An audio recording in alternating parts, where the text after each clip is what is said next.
Have you ever kept a family secret for decades? I won't ask what, just curious. Thanksgiving was supposed to be a time when families put aside their grudges, passed plates around the table, and pretended for a few hours that the cracks in their relationships weren't quite as visible as they really were. But in my family, that thin layer of politeness never lasted longer than the first toast. I had barely settled into my chair, balancing a glass of wine in my hand, when my mother cleared her throat with a kind of theatrical pause that made the entire room fall silent.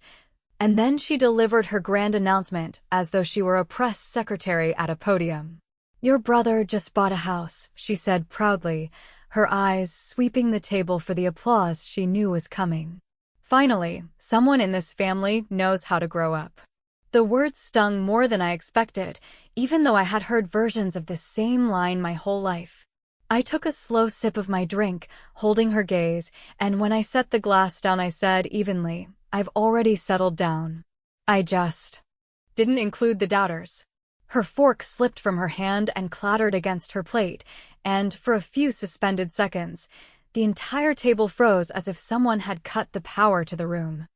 I didn't bother to explain myself because explanations had never done me any good in this family. If I had told them about the hours I worked, the things I had built, or the choices I had made, it would have been met with smirks, corrections, or a new comparison to my brother. Brian was the golden boy from the day he was born, while I was the one who was always figuring things out. It didn't matter that the things I was figuring out paid my bills, kept me independent, and gave me a life that I actually liked. In their eyes, if I didn't have the same markers they recognized marriage photos framed on the mantel, a house key proudly dangled, children paraded like trophies, then I was still playing pretend while Brian was living the real life. That's the script they clung to, and Thanksgiving had always been their stage to repeat it.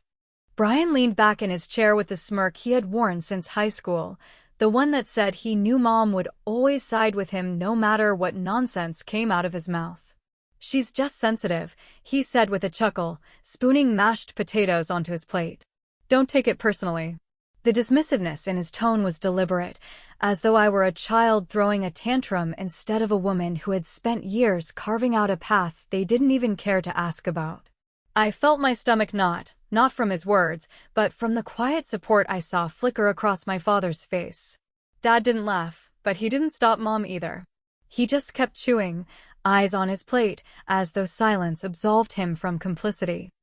I could have let it slide. I had let it slide for years, biting my tongue while they congratulated Brian for things any adult is expected to do. Every new job of his was a triumph. Every new girlfriend was the one, every bill paid on time was a reason for them to puff up with pride. Meanwhile, I had moved through cities, built skills they didn't even understand, paid rent without asking them for help, and put my energy into something other than their approval. But no matter how far I traveled, the game remained the same when I came home. Brian was the proof of their parenting success, and I was the cautionary tale they kept around as a contrast.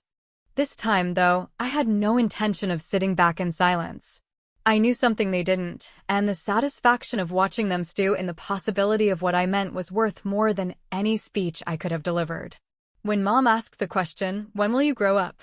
what she wanted wasn't an answer, but a performance, a confession that I was ready to fall in line, that I had finally accepted the path they had mapped out for me. Instead, I gave her a sentence that cracked open a door they had never considered existed. My words were vague, yes, but that was the point. Ambiguity forces people to fill in the blanks themselves, and in that moment, every person at that table was wondering what I had been hiding from them. The silence dragged until the sound of a chair leg scraping against the floor startled the room back into motion. My aunt coughed nervously and reached for the rolls, offering them across the table as if bread could glue the fracture shut. My cousins exchanged side glances, trying to decide whether to keep eating or wait for Mom's next move. Brian's fiancée, a woman who clearly hadn't yet learned the family dynamics, smiled weakly and tried to change the subject by complimenting the turkey. No one picked it up. All eyes drifted back to me, waiting for me to either laugh it off or reveal what I meant. I stayed silent. I cut into my food as if nothing had been said, savoring the tension hanging in the air like smoke from a fire that no one knew how to put out. Mom's hand trembled slightly as she picked up her fork again, and though she tried to resume the conversation, her voice lacked its earlier bravado. "Well," she muttered, glancing at Brian for reassurance, "at least someone in this family is making progress." But even her attempt at recovery rang hollow. She didn't know what to do with me when I refused to play my part. For years, I had been predictable, either quiet or defensive, both of which gave her the upper hand. Tonight, though, I had struck a note she couldn't quite identify, and the uncertainty unnerved her more than anger ever could. I chewed slowly, letting the weight of her discomfort settle over the table. Revenge doesn't always come in explosions or slammed doors. Sometimes it's the quiet dismantling of assumptions, the look on someone's face when they realize they've been speaking with authority about a life they don't actually understand. As I raised my glass again, I caught Brian's eyes narrowing. He wasn't laughing anymore. He knew there was more beneath the surface, and the fact that I wasn't offering it up freely bothered him more than any insult could. I didn't need to prove anything that night. All I had to do was leave them guessing. And as I excused myself from the table a little earlier than usual, offering a polite smile and thanking them for dinner, I felt the weight of their stares following me out of the room. I hadn't revealed a single detail, but I had planted something far more powerful: doubt. And doubt, once seated, has a way of spreading through every conversation that follows. By the time I reached my car, I knew the questions had already started, whispered across the table after I left. What had I meant? What was I hiding? And why did I suddenly sound so certain? That was the beginning, and I had no intention of letting the answers come easily. By the time I drove home through the thin November rain that turned the traffic lights into long red and green smears across the windshield, the performance at the table had already started to loop in my head like a song I didn't like but knew by heart. And with each replay, I could hear new harmonies of disbelief, insecurity, and that familiar note of condescension that used to send me spiraling when I was younger, and still convinced that if I just worked harder at being palatable, I could earn a seat at a table that had already been assigned. Yet as the wipers thumped and the heater began to warm the car, I felt something else rising that was sturdier than anger and more useful than shame, a calm decision that I would keep my footing, hold my cards, and let the people who had always assumed they knew my hand reveal how much they guessed and how little they truly saw. I reached my apartment, kicked off shoes damp at the toes, hung my coat on its hook by the door I bought and stained myself, and stood for a quiet minute with the city humming outside, the smell of rain and old brick and someone's garlic drifting up the stairwell. And I let the sheer ordinariness of my life steady me the way a lighthouse must steady a captain who has finally learned to trust his own map more than the shouting of passengers who never learned to read the stars. The first text arrived before I could pour tea, a long buzz that felt both predictable and somehow new, because this time I knew I had struck something they were not equipped to manage. Mom wrote that I had embarrassed her in front of family who only wanted the best for me, that my little speech had been dramatic and unnecessary, that any decent person would have apologized for ruining a celebration of my brother's milestone,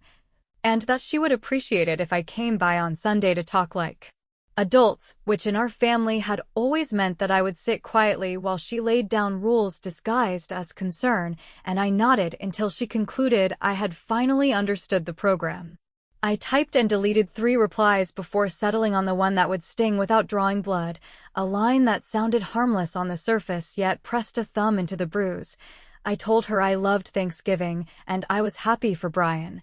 and that Sunday would not work because I had plans that had been on my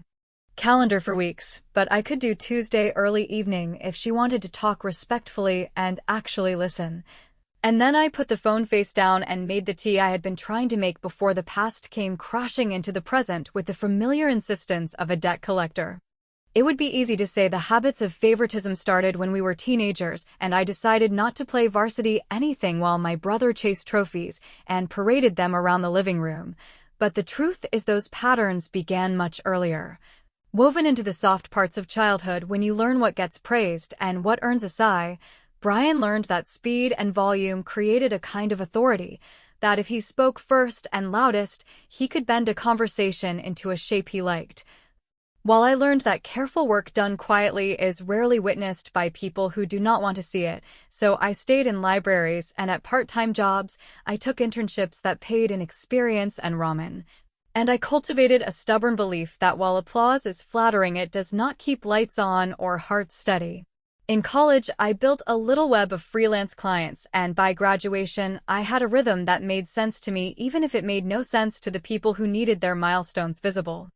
Like yard signs, and when I moved to the city that first year and lived in a studio that had a slanted floor and a window that sang during storms, I thought I might finally be far enough away that distance could mute the chorus of comparison.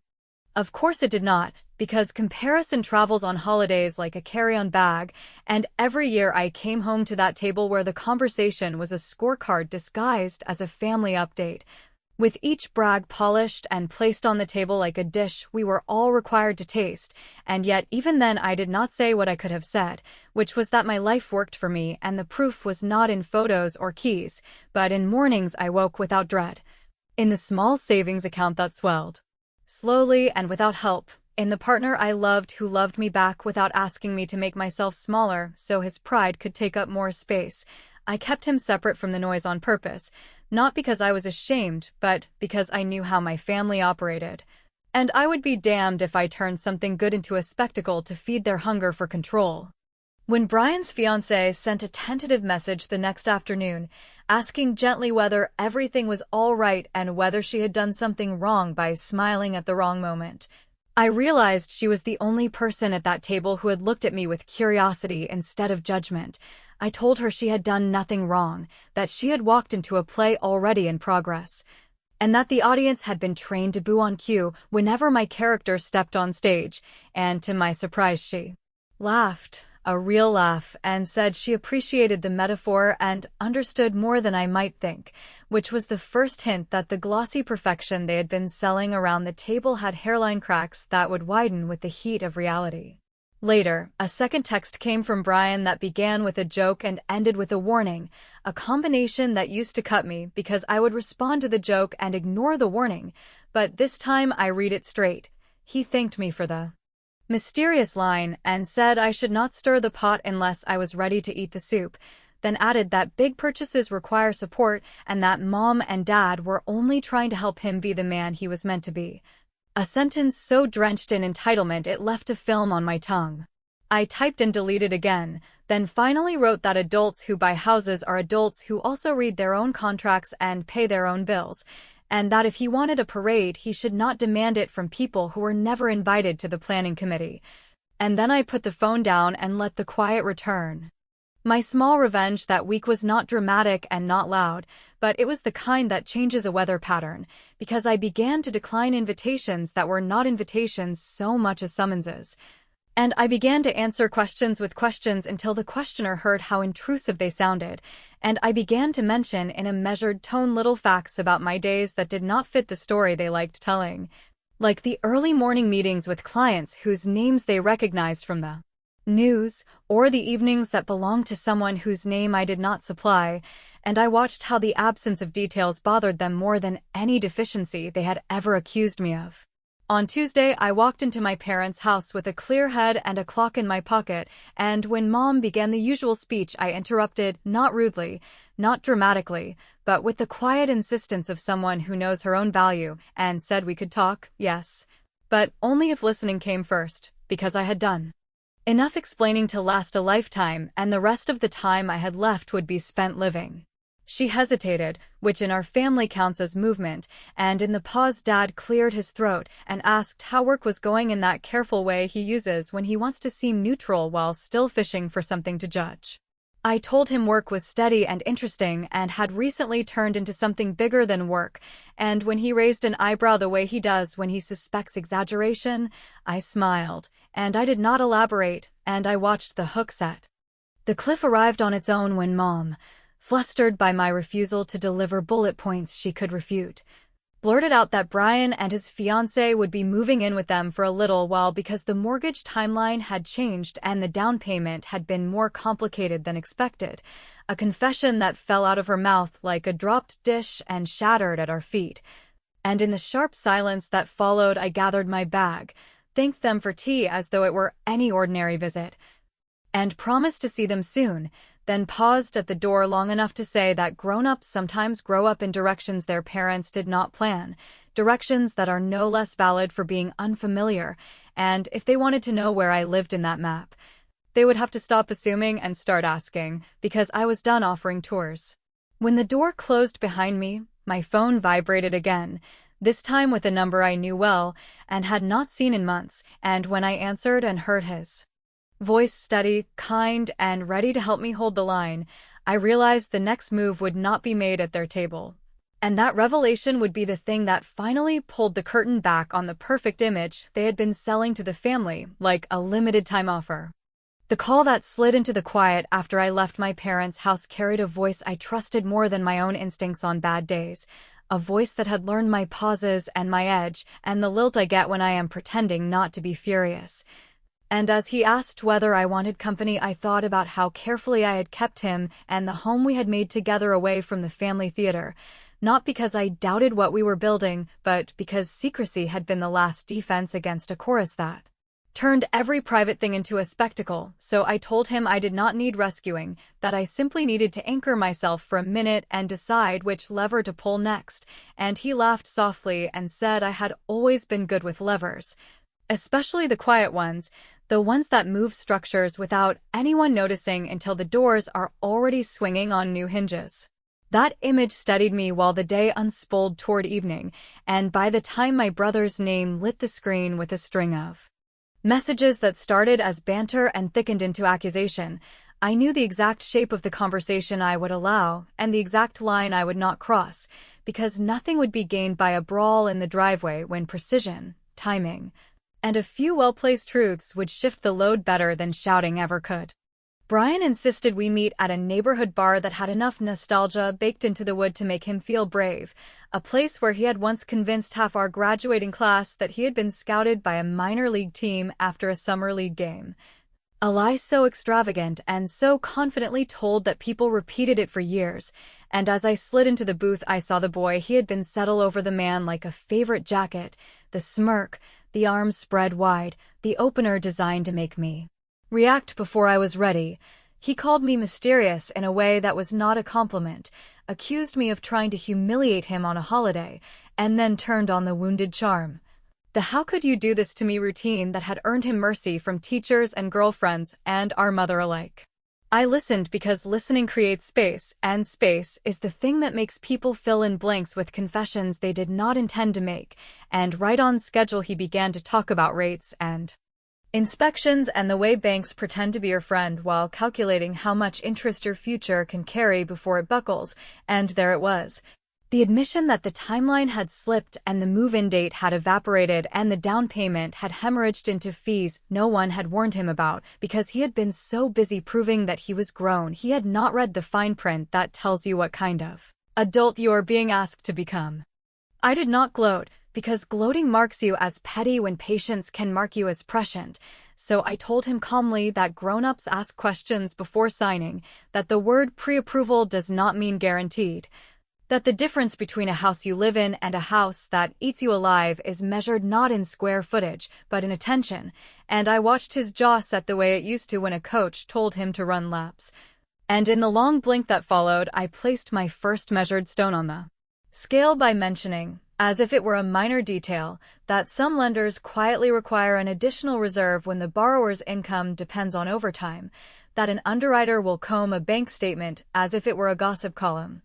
and that the line items that look like harmless little splurges can raise questions that reset an entire calendar. He asked, too quickly, how I would know such a thing, and I let a half-smile drift onto my face while I said that the world I live in involves contracts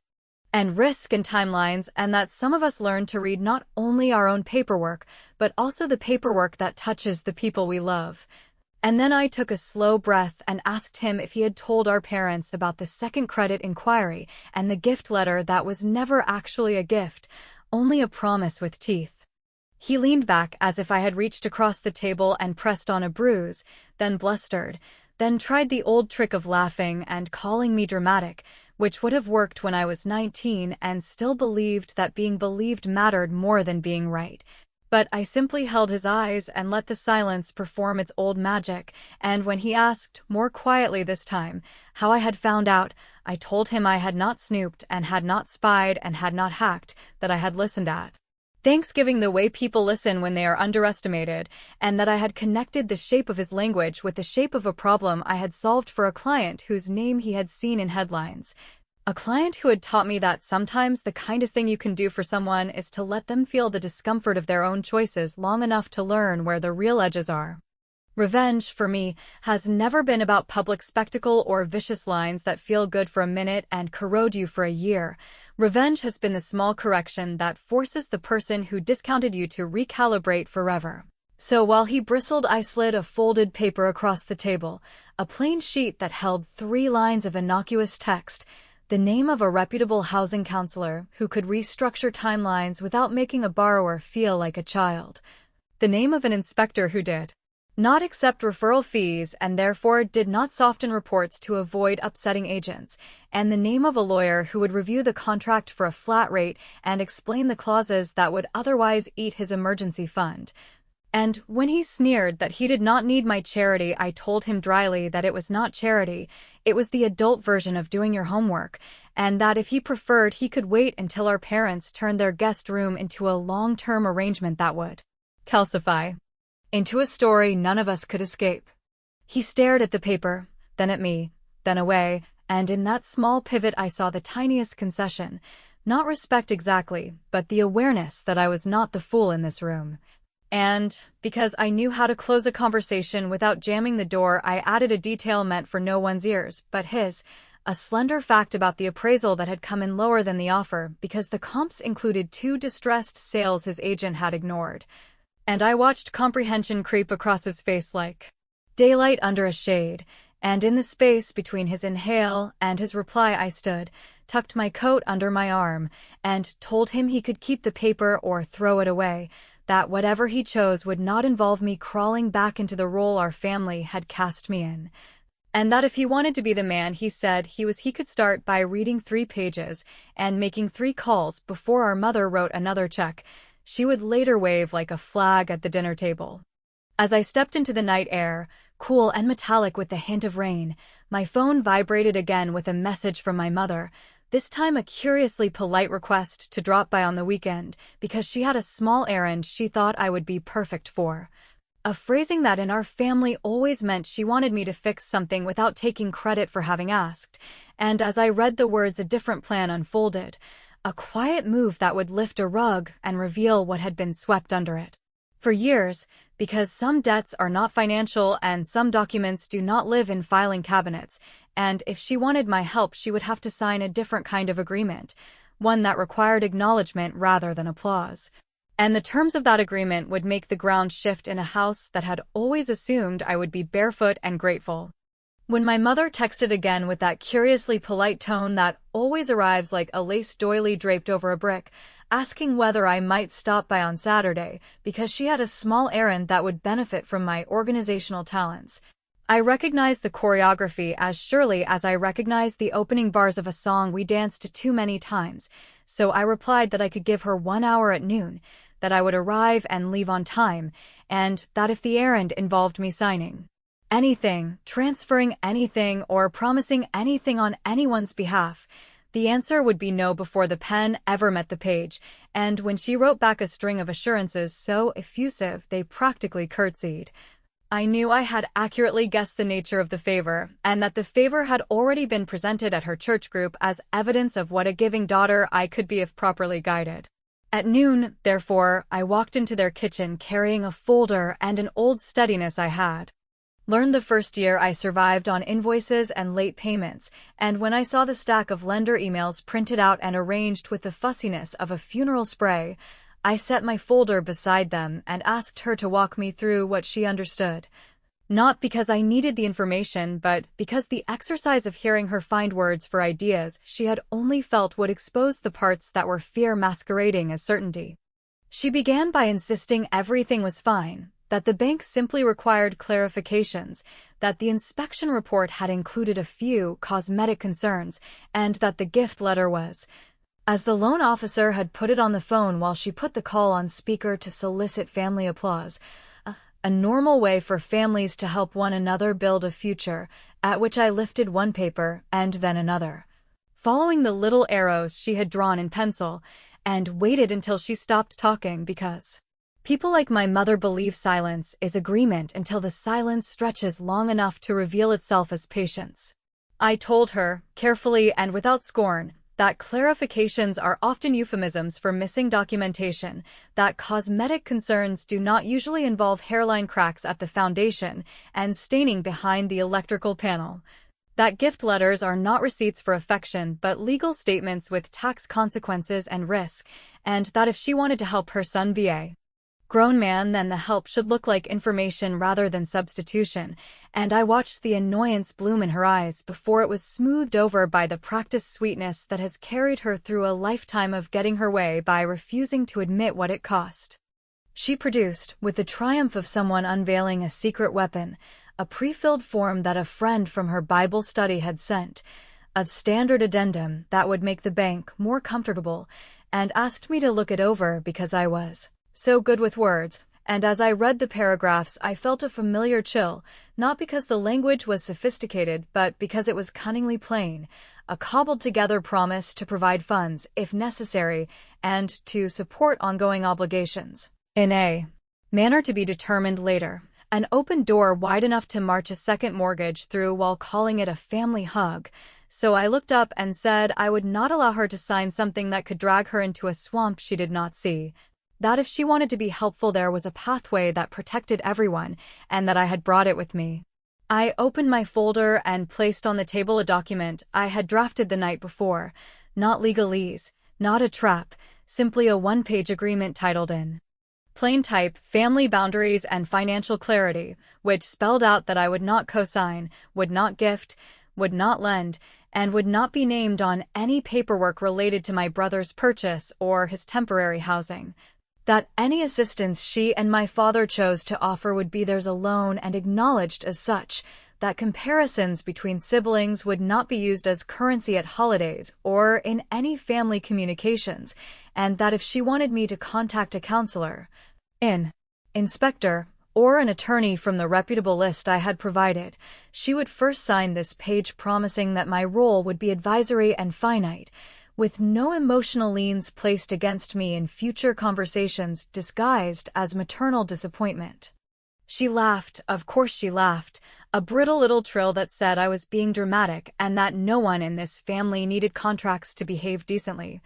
And I let the laugh flutter and die in the air because I've learned that the quickest way to end that performance is to let it play out without audience participation. And then I slid a pen across the table and said that decent behavior would make the document irrelevant, but that decent behavior had been in short supply around that Thanksgiving table, so we could either write a new chapter or reread the last 20 years until the spine broke. Something in my refusal to budge unsettled her, perhaps the memory of the fork she dropped when I told her I had already settled down without inviting the gallery. Perhaps the dawning sense that the part of me they were accustomed to pushing into a corner had learned to brace its feet, and after a long pause full of old ghosts she reached for the pen, signed in a small careful hand, and pushed the page back without meeting my eyes, a gesture that was both capitulation and a promise to retaliate later with something disguised as concern. With that signed page in the folder like a cornerstone, I made 3 calls on speaker so there would be no confusion later about who had done what, the counselor who explained, with the kind of patient specificity that shames sloppy lenders,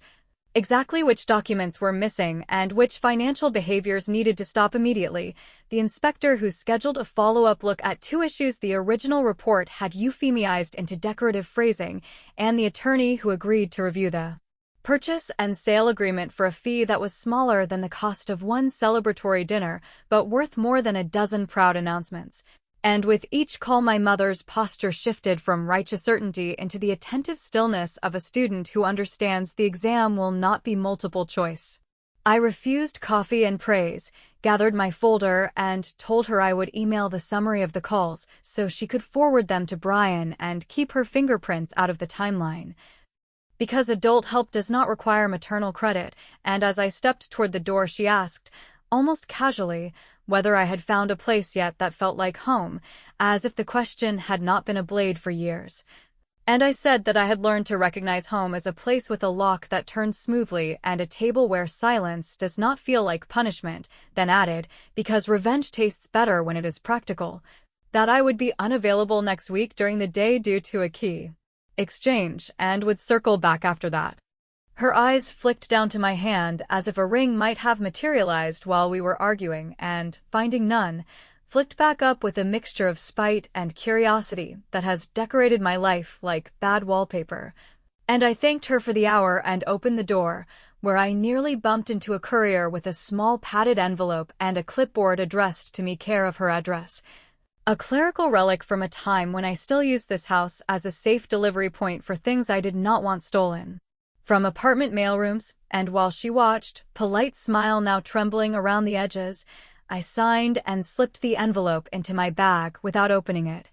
Because what mattered was not the contents, but the signal that pieces of my life moved along a schedule that did not ask her permission. As I reached my car, my phone buzzed with a message from Brian's fiancée that contained a single line and a blurred photo taken quickly, a shot of a basement wall with a watermark tide line and a caption. That read, in a voice grim with the relief of being believed by someone at last, that the cosmetic concern the inspector had waved away was now trickling onto her shoe, which meant the story my mother had been selling was springing leaks in real time. And that the next conversation would not happen in her kitchen at all, but in a place where signatures mean consequences and silence costs money.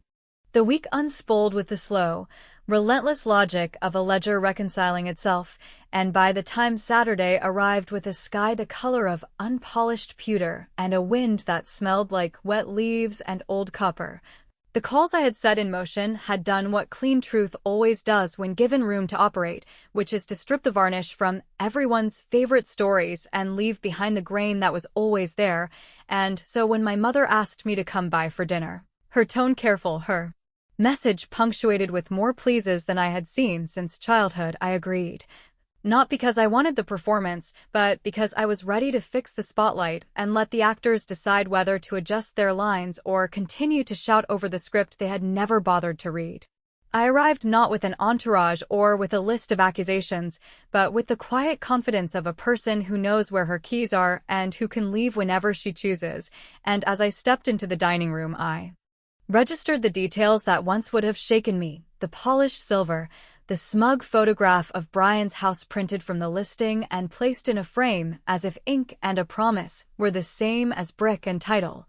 The expectant hush that falls when a family prepares to reassert its hierarchy, yet instead of tightening, my chest loosened, because the table felt less like a courtroom and more like a stage on which I could finally decline the role I had never auditioned for.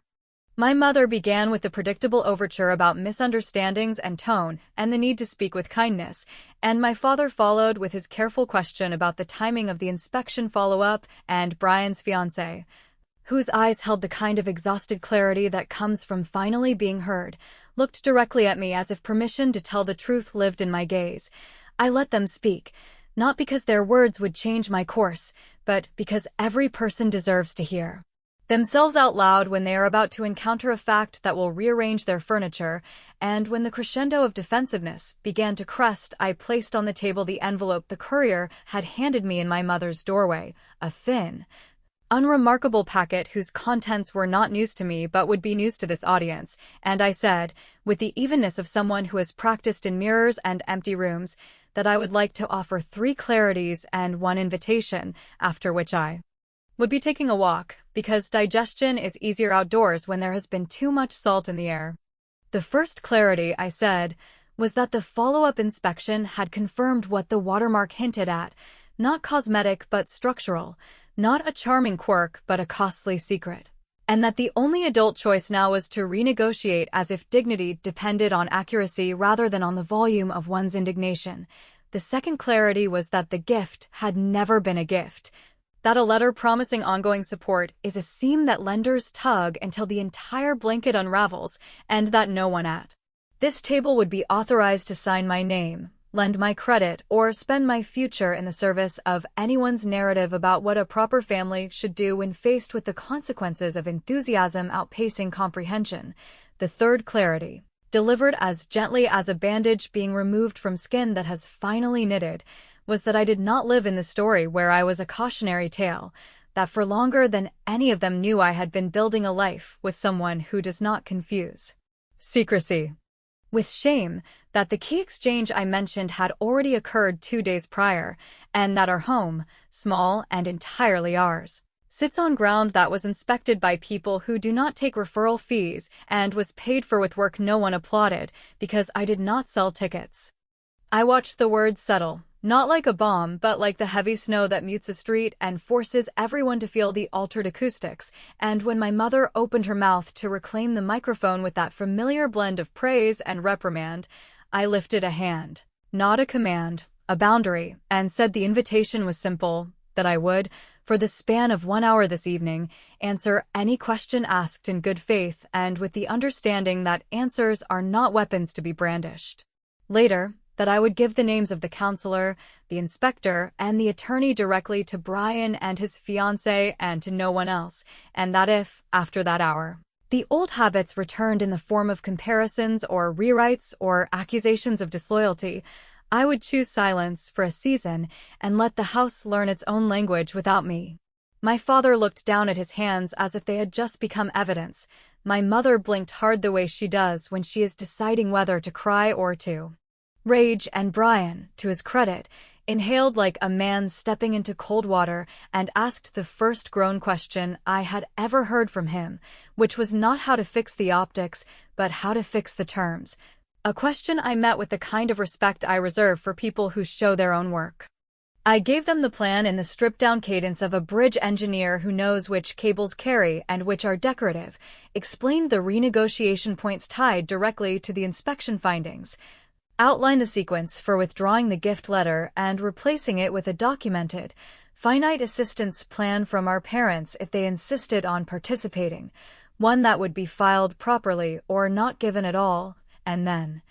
because revenge without education is just spectacle, I sketched the script for the call Brian needed to make to his lender before morning so that the appraisal dispute would not turn into a performative tantrum that alienates the one person who can adjust the timeline without collapsing it.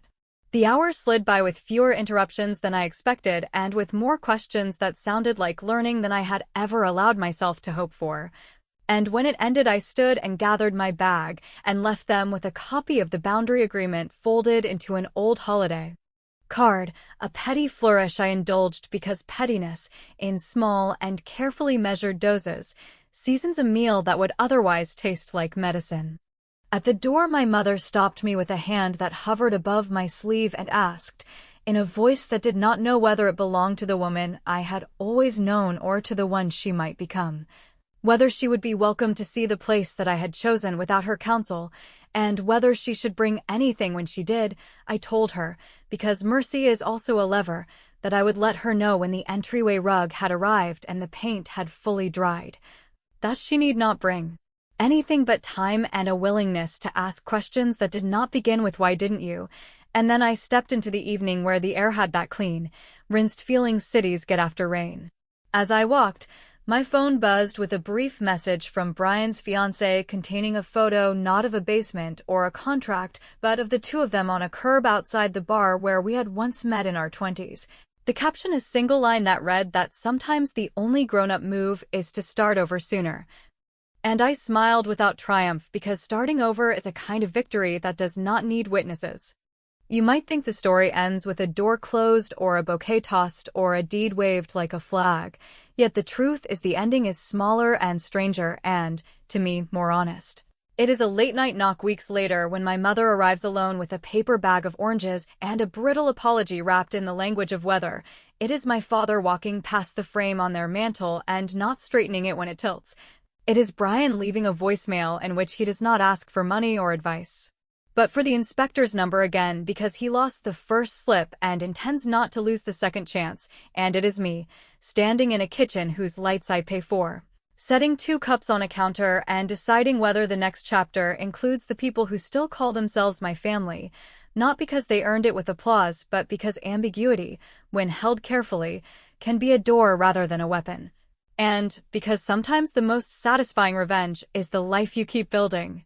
Offstage, while the audience wonders when, exactly, you left the theater and began to write your own lines.